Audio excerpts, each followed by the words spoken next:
I am somebody. I may be poor, but I am somebody.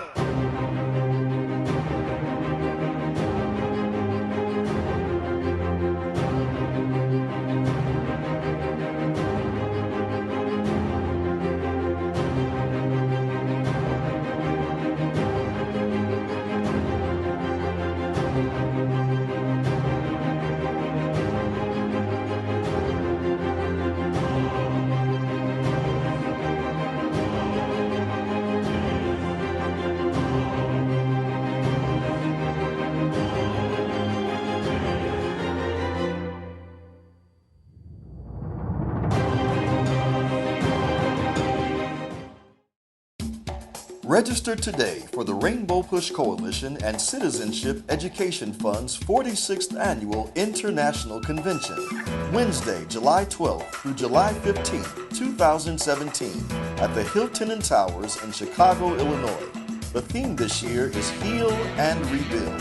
For further information, go to www.rainbowpush.org or call 773-373-3366. July 12th through July 15th, 2017, Chicago, Illinois. We extend great gratitude to Google for opening your doors today.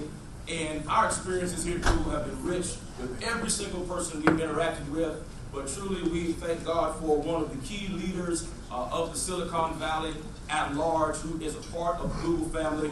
And we want to bring him up at this time to give a few remarks of greeting. Would you kindly welcome, my friends, the Senior Vice President of Corporate Development and Chief Legal Officer, Mr. David Drummond.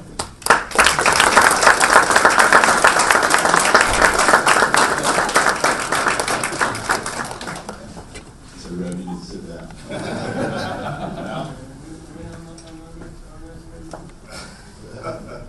Well, good morning, everybody. Good morning. Good morning.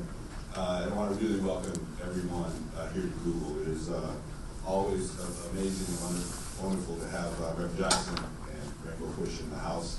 We extend a huge welcome and warm welcome to all of you. I'm David Drummond. I'm the Senior Vice President at Alphabet, which is actually the parent company of Google. I've been here, just celebrated my 15th anniversary. Actually, at the beginning of the company, when the company was 2 people, their names were Larry and Sergey. We are now up to about 70,000 people all around the world. And what we are,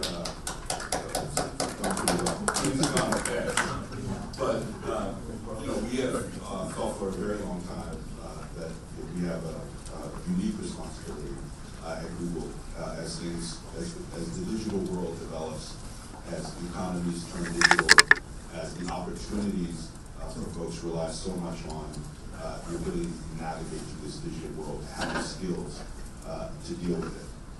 And we especially think it's important to make sure that young people are getting, with the talent, are getting the access to these skills, and so that everyone can compete and have a level playing field, everybody can get access to the amazing opportunities that the tech sort of revolution is providing to everyone in the world with talent.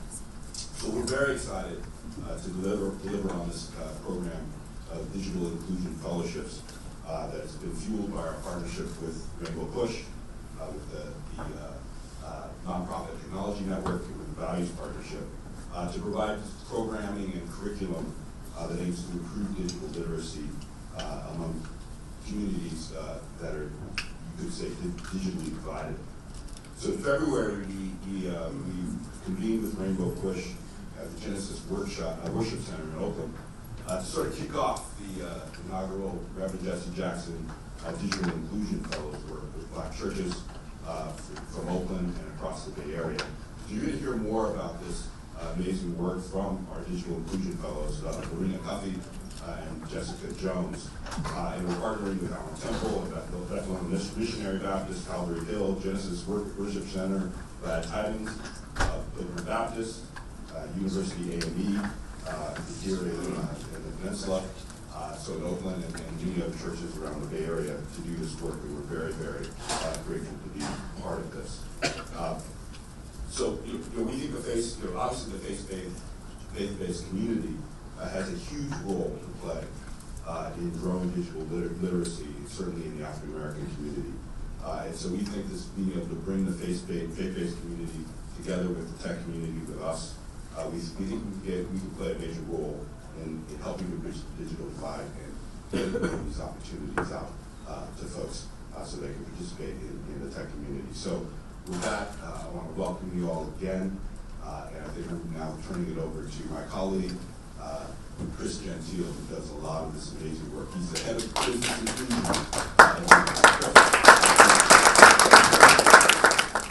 Thank you all for being here at Google. Welcome to Google. And I want to salute David. It is unfortunately not typical in the Valley that the leader of our initiatives in reaching the African American community is also the leader of our company. And he has been a tireless champion for Google, for our users, but also for our investment in the African American community. And so just want to salute you, David, and thank you. And it's been through his vision and his understanding of the role and his faith in our ability to create opportunities for the faith-based community that we're here today. And so my name is Chris Gentile, and I'm head of business inclusion for Google, and I'm so proud to share in this fellowship with you today and share the news of Google's Connected Churches initiative with you and with all of our great partners. I want to tell you a small personal anecdote, which is that a couple of Junes ago, we were with Rainbow Push at their great convention in Chicago, and reeling from the aftermath of the shooting in Charleston, but also the continued burning and atrocities going on across Black and Black churches. And we talk at Google about magic moments, and one of the magic moments that we had as a Google team is in the middle of a conference of thousands who come all across the country to share in fellowship and progress and opportunity, and look to the leadership of Reverend Jesse Jackson. He took the time to sit down with us, and for what was maybe 20 minutes, but felt like it was a lifetime of learning, shared the history with us of really atrocities and traumas, but also growth and fellowship that had happened throughout the Black church community, giving us an education, giving us an understanding, and really entreating us to how we could play a role to help grow this pillar of the Black community into the future. And it's probably why I'm standing here today, having looked across our partnerships with the Black community and realizing as a community, we have to do more with the faith-based community. So we believe that in achieving inclusion across the company, across Google, for our people and our products, is really the key to unlocking the true potential of how we can change the world. And so we're determined to doing that with the Black community. We're determined to doing that with you, with everybody in the room. We're determined to do that through the Reverend Jesse Jackson Digital Inclusion Fellowship and through the fellows who you're going to meet in a few minutes here. We think this can be an understanding of how the faith-based community can use tech. We think it can be a gateway to opportunity, to the kinds of new developments, jobs, and opportunities that our communities really desperately need. But we can't accomplish anything without partnership. And so I just wanted to really personally thank and extend Google's gratitude to Rainbow Push, who are leading this faith tech movement with the vision and effectiveness with which they've led so many movements before it. Reverend Jackson has been a shepherd to these efforts. Pastor Brian, who's been a dedicated, committed, and patient guide to us throughout this process. Butch Wayne, our friend throughout this process. Somewhere taking pictures. To Value Partnerships and our friend Josh. Where's Josh? to our friend, he's not here right now, and Brandon, who have really helped us show up and bring shape to this work. To the N10 team, and especially Leanna, who you'll meet in a minute, who's helped guide and prepare our digital fellows for work in churches on the heels of their great, outstanding work that they've done with Google for many years. To the communities of the 7 churches who have welcomed us, and you will hear from Dr. Smith and Dr. Bernstein, pastors of University A in Zion and Bethlehem Baptist. It's to our team of Googlers. And I just want to thank and applaud them because we ask our Googlers to know and understand the user source. We ask them to solve biggest challenges, not by thinking how we can improve things 10%, but how we can improve them 10 times. We ask them to question the status quo, think outside the box, color outside the lines, and bring creativity to what they do. When it comes to knowing users in the Black community, knowing users in the communities of faith, questioning how we at Google have done things before, and thinking creatively how we can do them differently in the future. The Googlers here on my team have fostered these partnerships and fellowships, and I would say they represent the very best of what we call our Googlers. So I want to thank Pfeiffer Turner, who's sitting here, and Allison Bernstein, who are really the architects of all of this work. And finally, and most importantly, and most gratefully, to our digital fellows, Marina Cuffey and Jessica Jones. They have been doing everything and more than we've asked them to do. Ultimately, we've asked them to understand what the needs of your communities are so that we can help you seize that opportunity into the future. They've done it by growing relationships in the 7 communities that they're in. They've done it by listening and understanding and figuring out what are the kinds of, and beginning to figure out what are the kinds of digital trainings, the kinds of safety trainings, the kinds of opportunities that we can expose folks to. They're going to tell you all about that in a minute. Just in closing, having strong faith brings our lives purpose and direction, and understanding the importance of love and community, and having strong communities of faith allow us the opportunity to live with each other.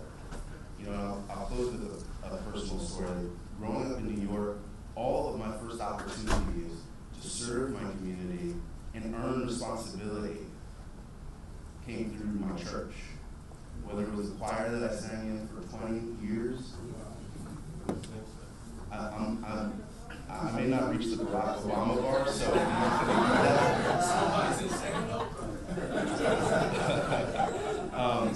and also importantly in our church office, where as a 13-year-old I sat in the hot summers and answered the phone for our pastor and for our congregation and provided administrative support.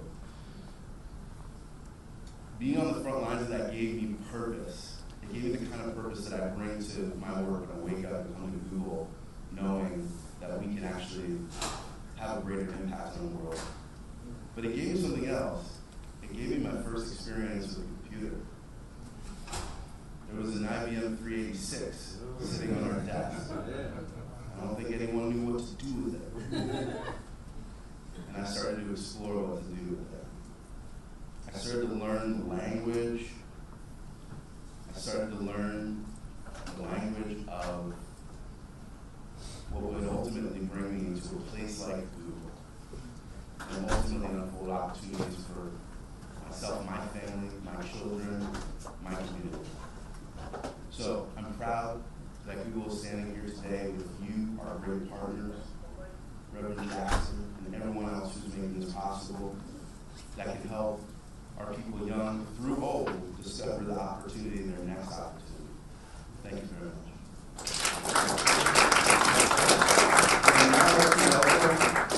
I'd like to welcome for remarks Dr. Paloma Smith, pastor of University AME Zion Church in Menlo Park, and Dr. Alvin Bernstein, pastor of Bethlehem Baptist Church in Richmond.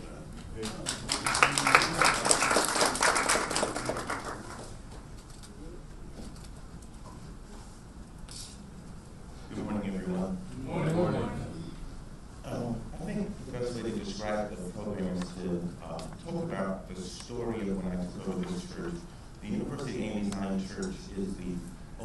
African American church in Palo Alto, and I'm over in Palo Alto. And when I got there 3.5 years ago, I met a cloistered community. They went to church, they loved their community, but they were not involved in the technology that we talk about at Google. They were not involved with the Stanford Flow. They just weren't involved with using it on a daily basis. It's a tragedy for a community to live under the shining tower of technology and have no access to it. It was almost like a virtual Mumbai. We have this great, rich technology and availability up here, but you had a community that had no access to it. And what was interesting to think about it is, if you know the demographics of Palo Alto, the average family income is $125,000. Everybody drives a Tesla, the streets are paved with silicon.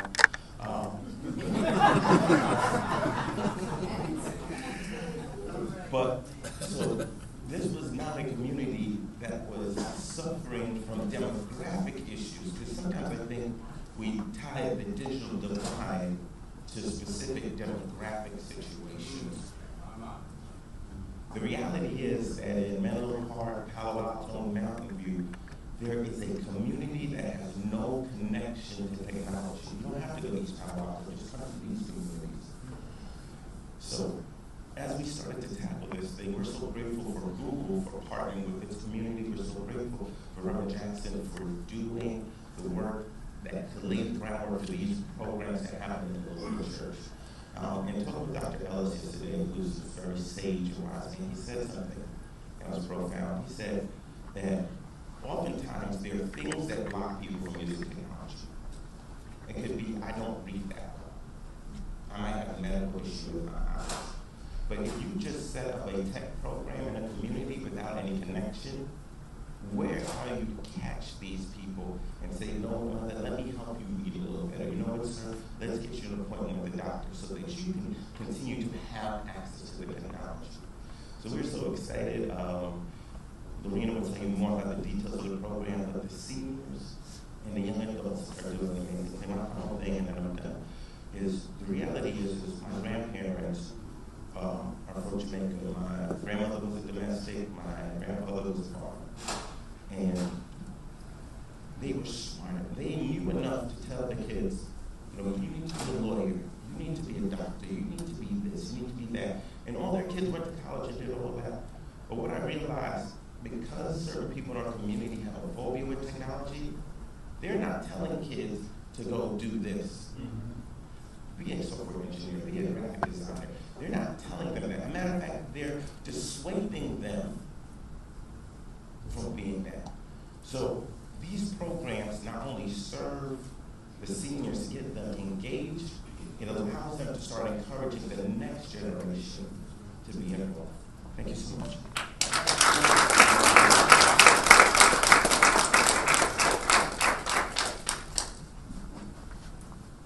All right, good morning.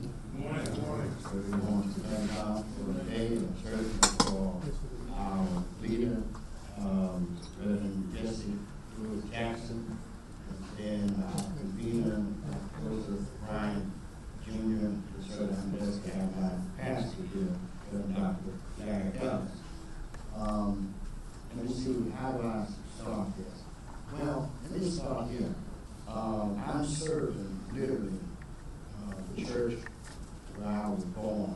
I was born in Bethlehem Missionary Baptist Church 65 years ago. I was born in Bethlehem Missionary Baptist Church. Jessica Jones, who is our intern person, she is serving in the church that she was born in. And she's serving in the church, and she certainly doing an incredible job.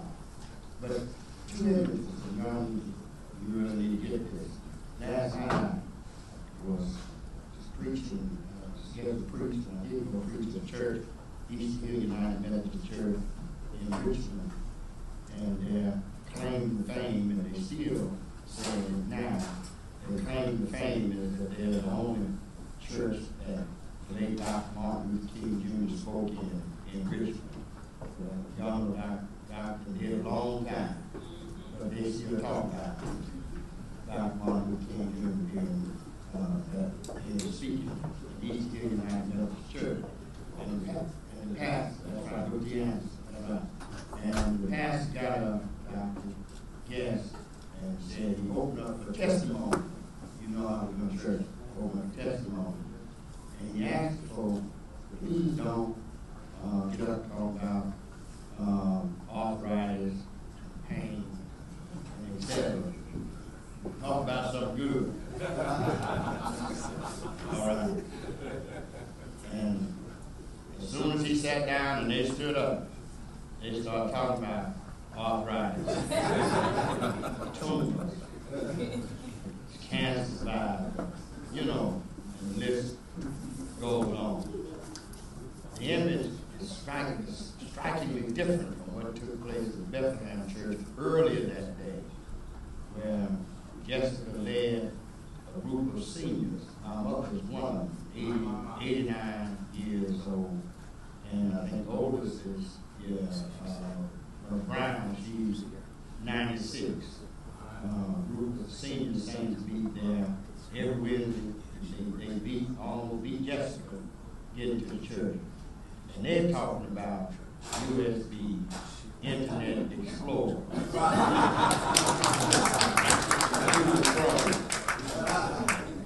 You know, and so that's really what we're doing. We're changing the narrative. They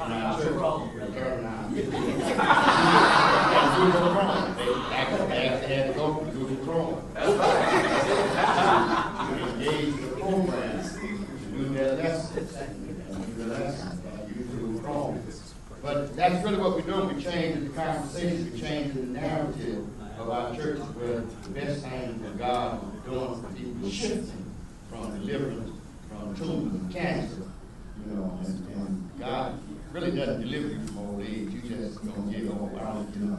And so we're changing the conversation, and I'm really excited about it, particularly how blessed we are to have someone who's born in our church, literally leading this group of seniors into another phase in their life.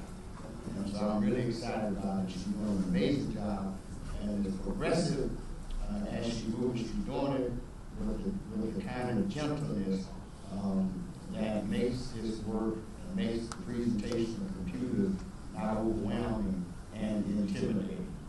I listened to and I watched the style in which she's using. It's really similar to what I call myself doing as I make disciples. One is to build community. That's to build relationships. And then secondly, in that process, is to build capacity. And she's doing that, and this program is doing that, helping to build a community. And now we'll have 95-year-olds, 96-year-olds doing Twitter. And talking to somebody. And doing Twitter and telling 45 to go to hell. But that they'll be able to do that themselves. I won't have to do it for them. So we're really excited about this program and what this work is doing for our community.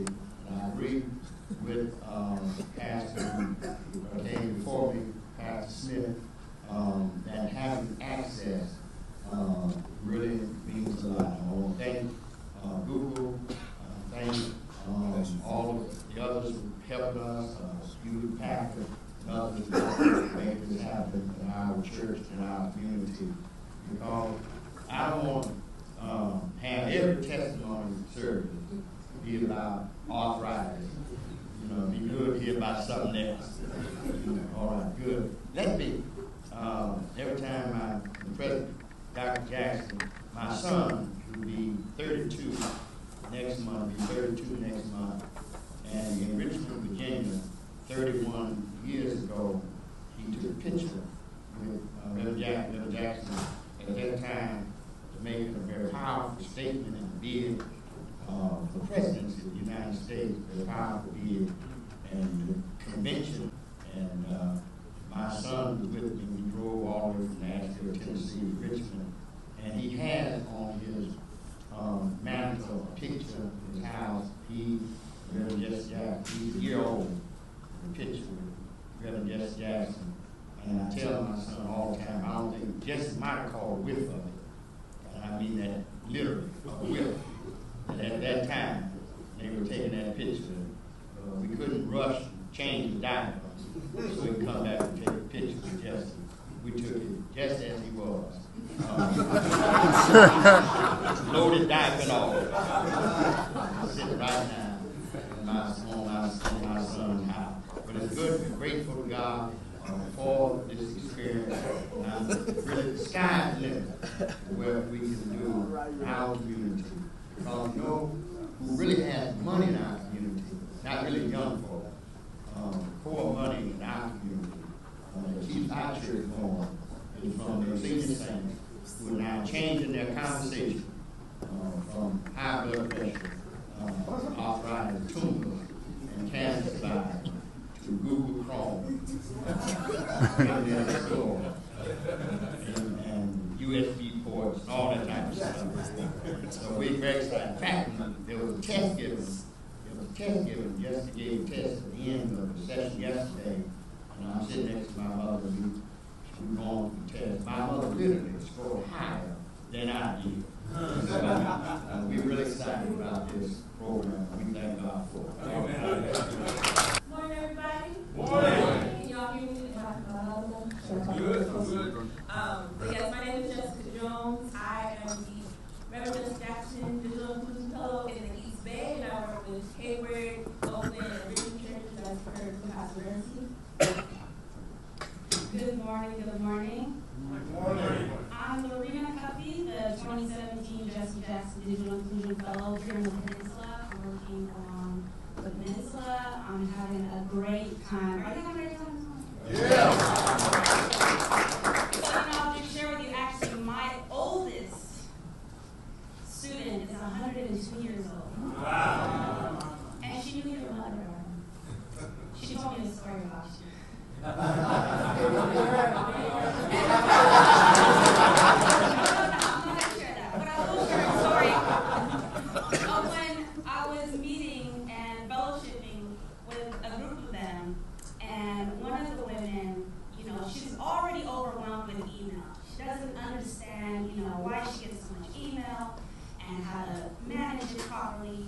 And so when we were talking about social media, she's like, oh, I don't need social media, I can't deal with email. And so the sister who's 120 years old and said, honey, when you get to be my age, you're going to need Facebook. and she opened up to it, right? So that's just a little story as to some of the fears that a lot of our community have, and how with this opportunity we're able to ease those fears, we're able to build relationship, we're able to teach, we're able to connect, right? Because we are created to connect with one another. And so I just want to thank Google for leading this effort. I want to thank everyone in this room for being here today.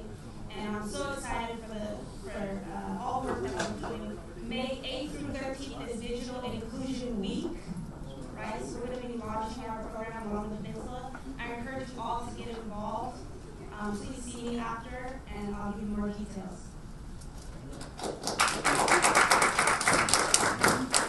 And same goes here.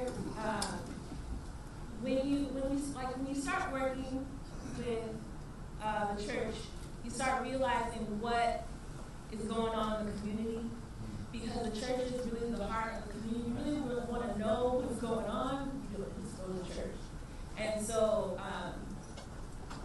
talking about empty classrooms and talking about lack of resources and trying to understand, like, okay, well, folks are trying to figure out, like, how do I even just navigate and go to a bus stop?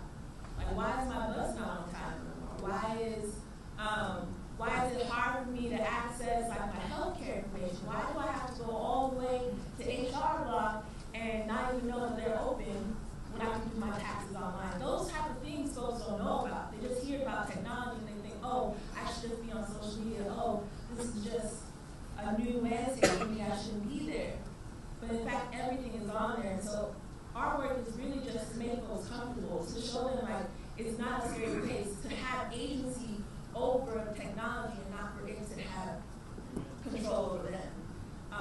And so making it comfortable, making it enjoyable, just a comfortable space. I think that's what our main work is. And definitely want to thank Google and partnerships, thanking Leanna and the Intune group for training us to come into the space and feel empowered to teach folks. And not even just teach the fellowship, really. I mean, like, it would be remiss as a fellow to not fellowship. And to be standoffish, because it's one thing to be in the community, but you can just be there, hovering around, but to actually be a part, to actually be a participant, to actually know what's going on, to actually just feel like a member and be a member and be an advocate too. And so, thank you everyone for all the work that you are also doing in your silos. We hope that we continue to work together and build more relationships, not only in the East Bay and the Peninsula, but just across the board. Register today for the Rainbow Push Coalition and Citizenship Education Fund's 46th Annual International Convention, Wednesday, July 12th through July 15th, 2017, at the Hilton and Towers in Chicago, Illinois.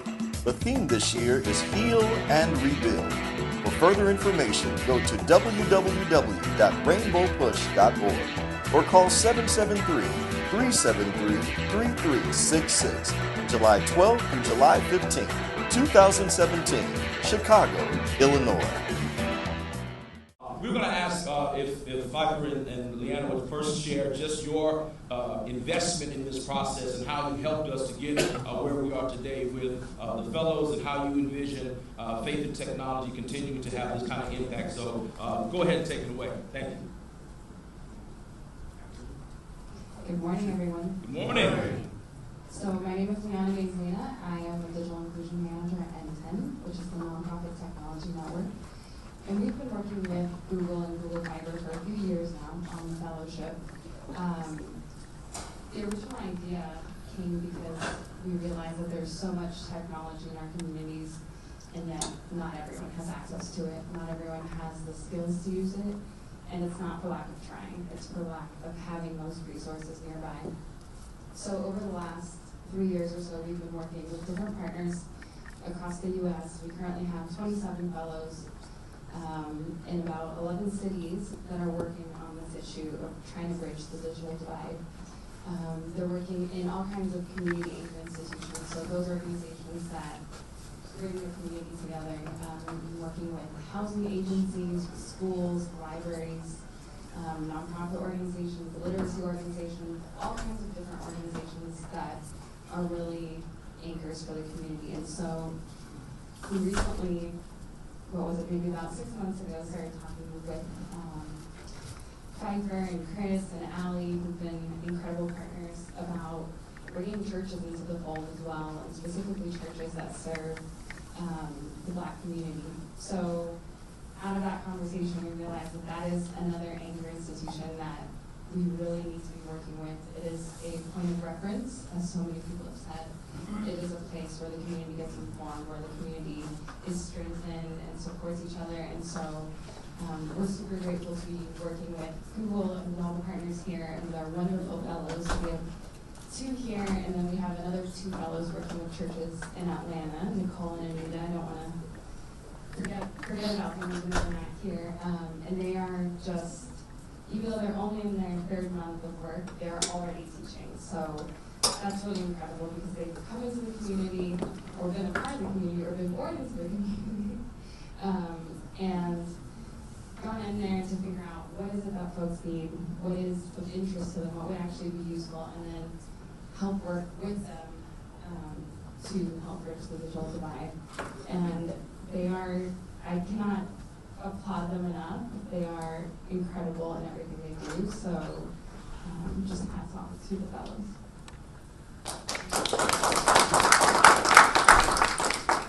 Good morning, everyone. Good morning. My name is Mike Turner, and my day job, I'm a diversity specialist, and I focus on bringing affordable Latinx Hispanic software engineers into Google. Through the years at Google, between percent projects, I really like to focus on closing the divide, especially in the Black and Hispanic community.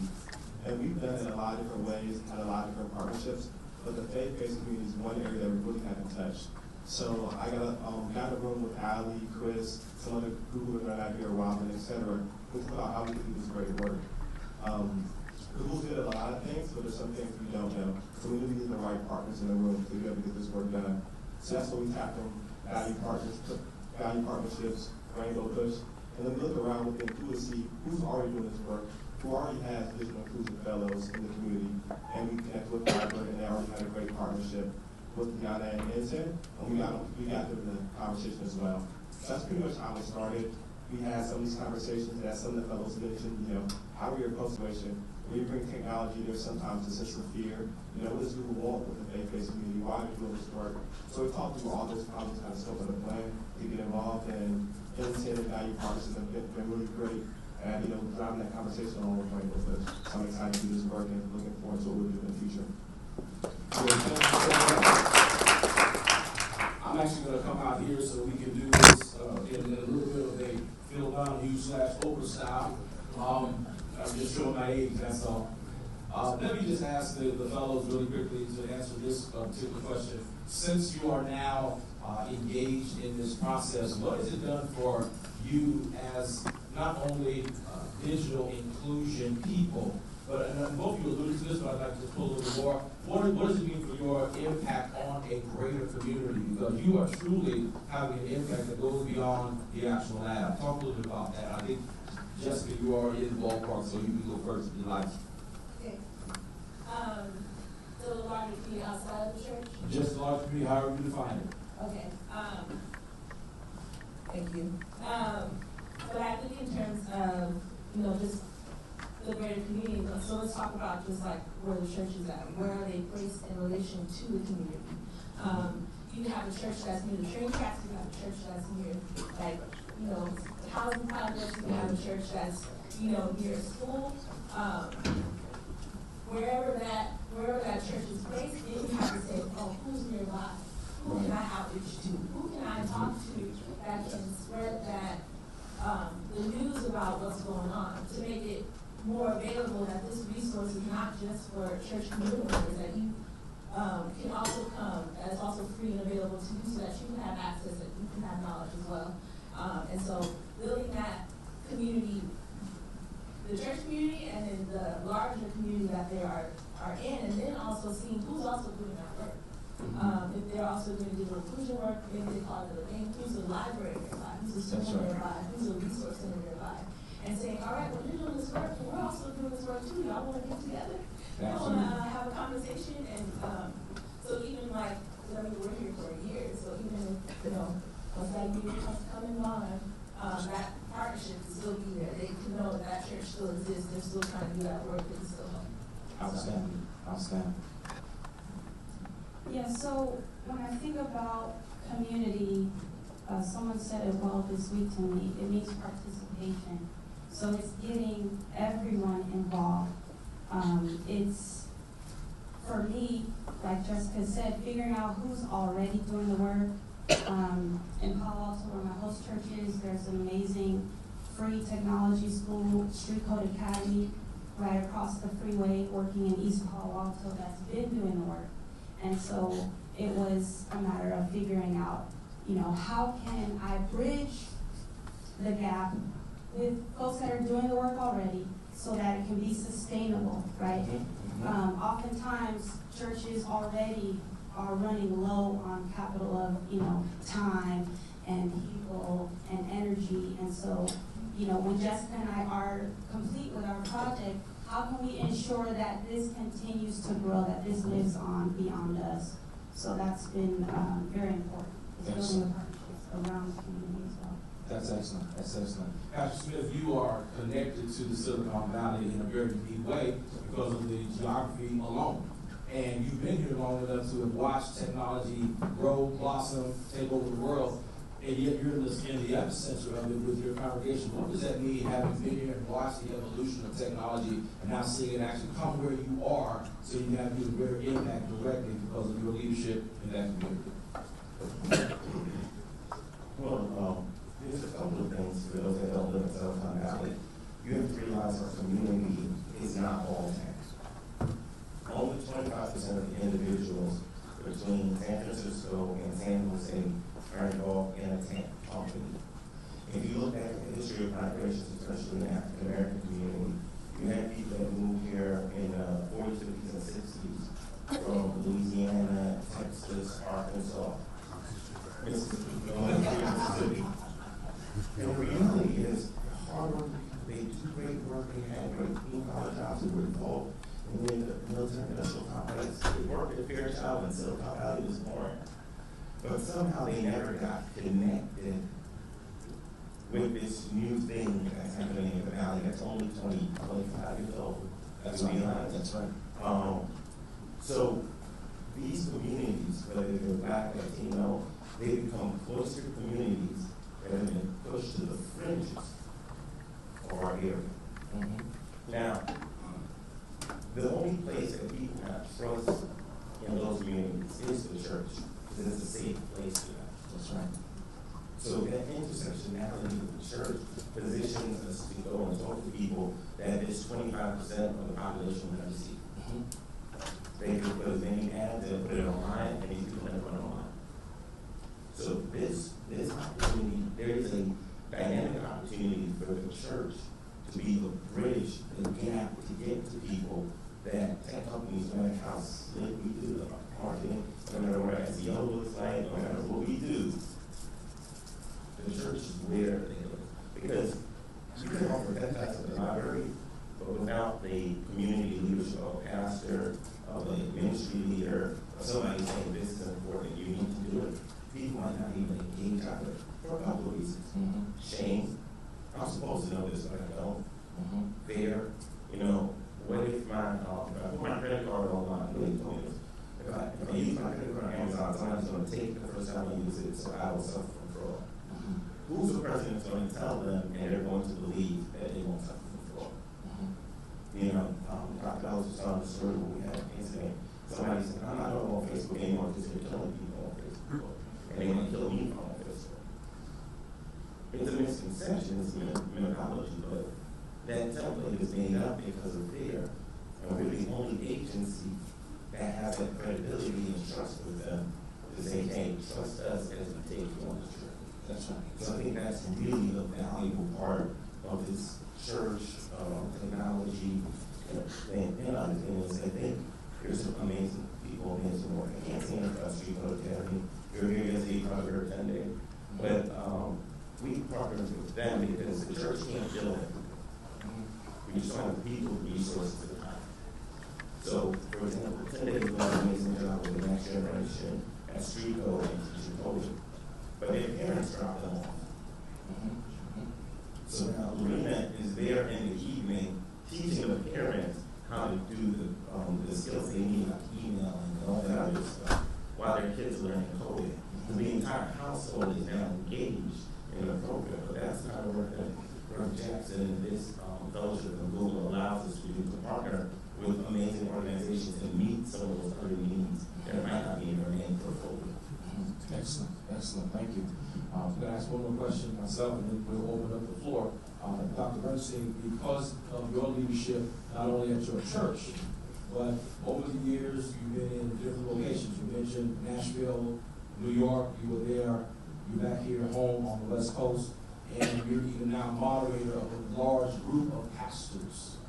How do we help to educate and help pastors to see the value in what is now happening? Because you've been in different places around the country, so as we expand and both Leanna and Barbara allude to the fact that this is a program that's already got some roots in Atlanta. We're going to take it to other places as God wills and money comes. But how do we help pastors to see value in this based on your experience as well as your understanding of the church?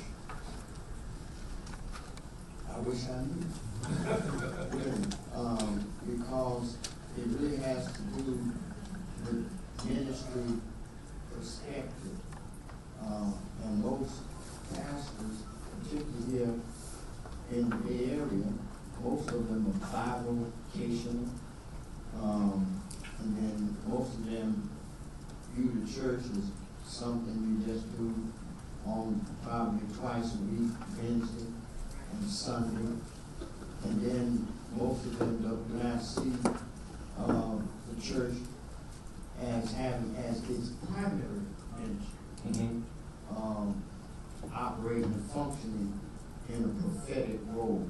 I mean, how do you engage the powers that be and the issues of injustice that affect and continue to impact the lives of our people? Most of our, I really wish I knew how. I wish there was a peel, a shot, you could inoculate if the preachers could see it. But most of them basically have very limited ministry perspective. And it's really, really challenging to see it, preachers to see how impactful the church ought to be, and can be within the community, rather than just some little social outlet that meets perhaps two or three times a week, including choir rehearsal and usher rehearsal. So it's really, really challenging. And that's part of the point I wanted to make. I want to ask all of our pastors and faith leaders, if you would stand really quickly, that you're in the room right now, pastors, ministry leaders, staff leaders of churches, would you kind of stand? You don't recognize the leader.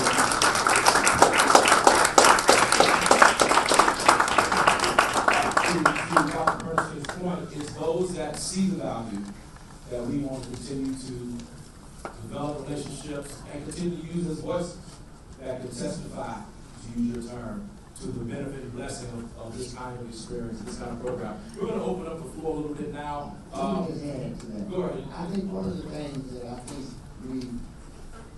we fail to realize is the colonization reality of our community.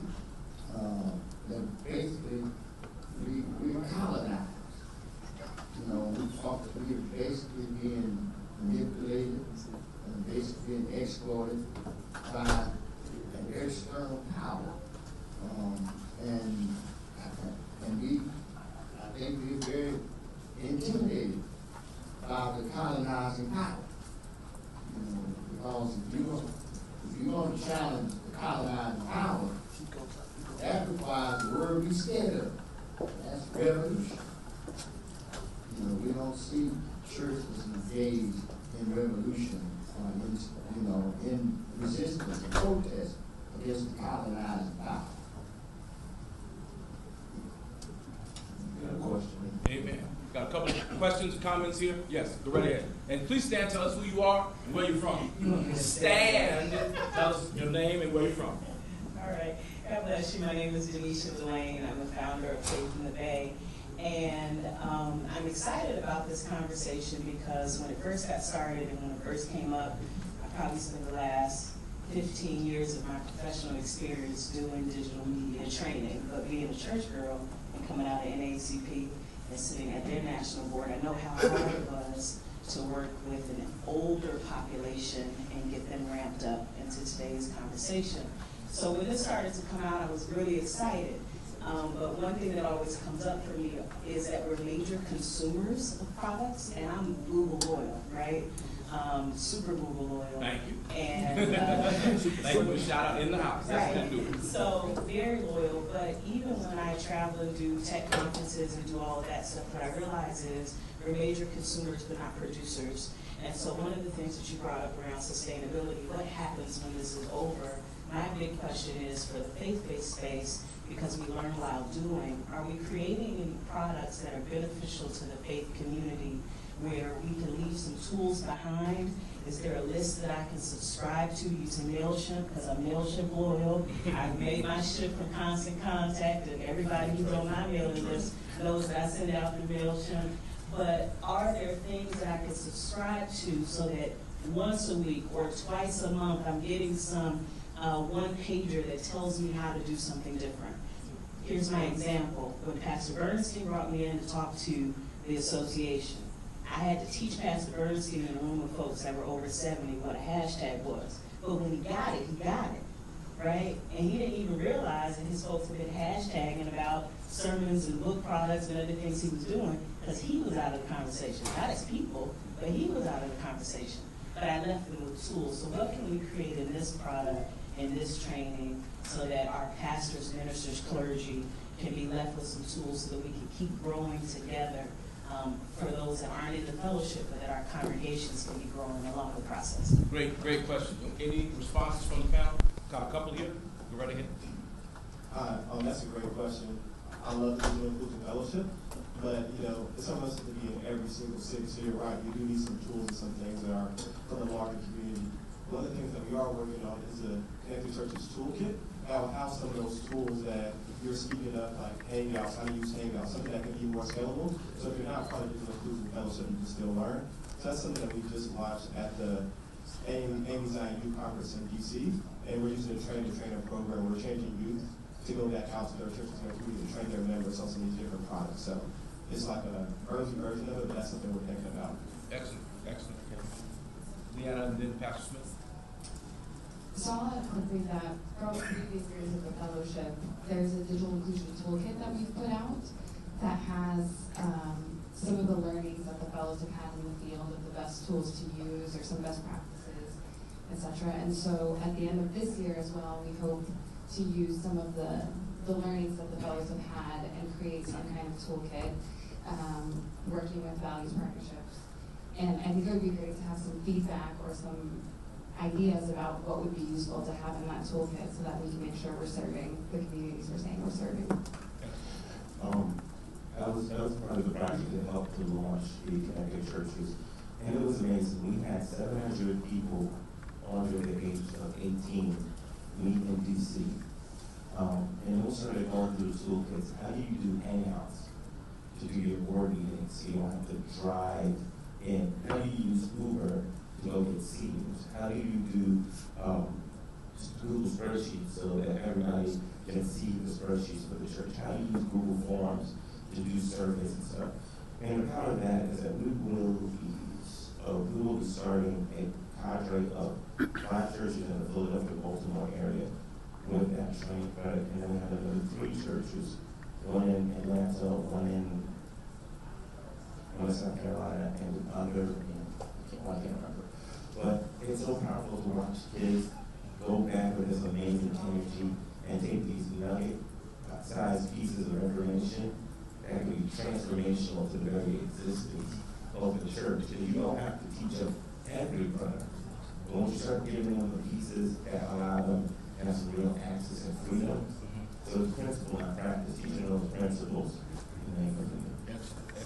And just as a quick shout out, we see you go ahead and stand, a quick shout out to our fellows here in the Bay Area. They are actually working, each of them is working on a project, and part of the project orientation is how to figure out a system that can be utilized as an ongoing tool that can be shared once this year period is over. And we definitely are excited for the genius among our 2 fellows in doing that.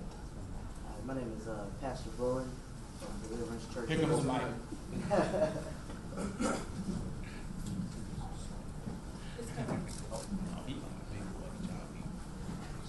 My name is Pastor Bowen, Deliverance Church in Oakland. I also we work with Pastor Ryan. What would one do to get the benefit of a lab at their church? What's the process one would take? Well, if you see on the program, there's a moment called Next Steps that Pastor Brian is going to lead.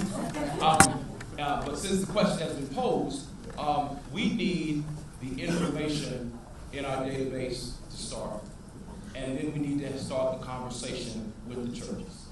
The churches that have been the recipients of, whether it be a lab or a fellow, didn't get it just because they raised their hand.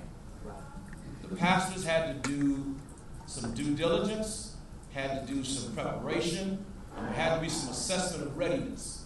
And by that we mean the church needed to be already operating in a way that said this kind of program can come there and succeed. And not every church is already at a point where it can take on a project like this, just to be very honest with you. We would love for every church to be there, but as Dr. Bernstein alluded, not every church is there because not every pastor is there. And so if you want to start early on my next steps, pull out your smartphone and send me a text. And I'm talking to the house now, not just to Pastor Bullock. And the text is going to go to our Rainbow Push database. And I already can see some of you grab your smartphones, because that's what you do. You hear somebody say text, you just pull it out and you out of your business. In the place where you put the phone number, you dial 95323. The place where you would dial the number, or press the number that you would dial. 95323. You don't want to do it now, you can just write down 95323. And then text the word push in the space where you would write your message. So you dial 95323, and you text the word in all caps, push, P-U-S-H. Then you follow the prompting. Let data and technology do its work, and we'll get your... Exciting news! The free Rainbow Push mobile app is ready for download. Get all the news and schedules for the upcoming convention and more. Go to the Rainbow Push homepage at www.rainbowpush.org to download app today. Noticias importantes. La aplicación móvil y gratis de Rainbow Push está lista para utilizar. Obtengan todas las noticias y horarios para la próxima convención y mucho más. Visiten la página de inicio de Rainbow Push en www.rainbowpush.org para descargar la aplicación hoy.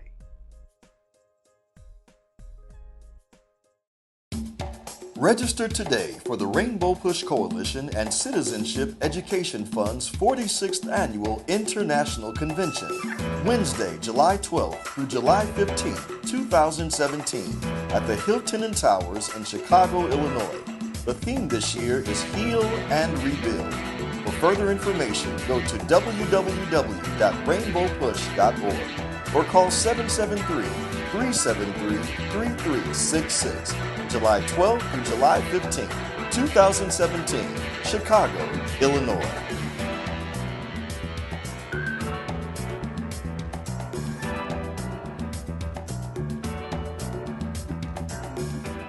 And it was Jesse Jackson who was the young man of the movement and now is an elder statesman. And we've got to make sure that we have another generation that will be pushing forward, another generation that will be building an Operation Breadbasket, another generation that will be talking about new economic strategies for those who are poor. And ensuring that we are never politically disenfranchised. I hope you already recognize that there is a movement afoot to rob us of what we fought so hard for and shed blood for, and that is the right to express our voice through voting. It is our duty, it is our job to support our organizations. We got to do it. Grassroots organization, hitting the streets and challenging those in the suites. Make sure you join Operation Push, Rainbow Push, today. Keep hope alive.